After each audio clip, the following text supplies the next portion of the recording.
The 2014 swimming and diving season began a new chapter in the program with the hiring of head coach Augie Busch. The former head women's coach at the University of Houston brings a new approach to the pool. It's going really well. I think right now we're in a good spot. We've done a lot of great training this year.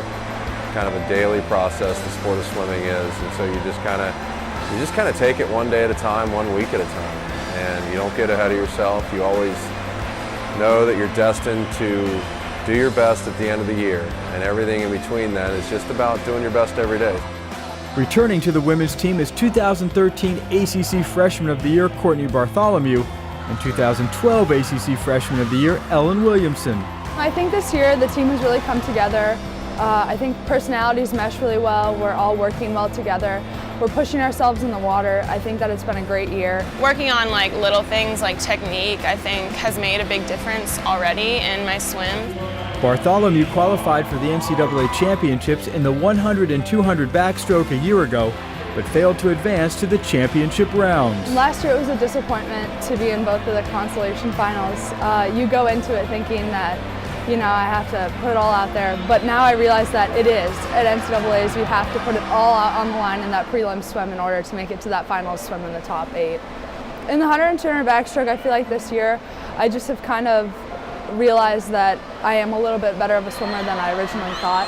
And just having a new coaching staff bring that energy in this year, I feel like we've definitely worked on stroke technique and drill and underwaters. And it's all come together in both of my races as it has shown. Bartholomew and Williamson propelled the women's team to a 152-146 win over 7th-ranked North Carolina last weekend. And the meet was back and forth the whole entire time. It was just exciting to see the energy of both the men's and women's teams there. Ellen won both of her events, which definitely solidified the win for us, and it was just a great, great meet. We all pretty much knew that it was going to take 2 wins, just like it had the year before, and I just kind of relied on the energy of the team, and we had so many alumni in the stands. I just went out and tried to win for the team, and it always works out when you do it that way. It was a fast meet. I think just being a part and getting caught up in a fast meet and competing well in a fast meet, that's got to build confidence. I think that we were expecting North Carolina to be very sharp on both sides, and to be able to win the meet after really being down the entire meet, to come back in the last 2 events and win the meet, that's got to fuel some confidence.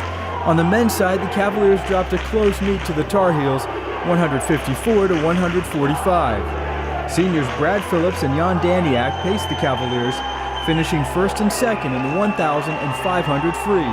The men swam pretty well too. If you just look at the numbers, they're swimming well for the most part. The men are pretty significantly ahead of where they were last year at this time. I think that some people finally got a taste of I don't know, swimming more to their satisfaction than they've experienced all year. Both teams have 2 more dual meets before they begin the championship season, and Coach Busch believes the future is bright. I mean, hard numbers, I think our women have enough talent to talk about reaching the top 10. I mean, I think that's a realistic thing for our women. I think it's realistic for our women to win conference.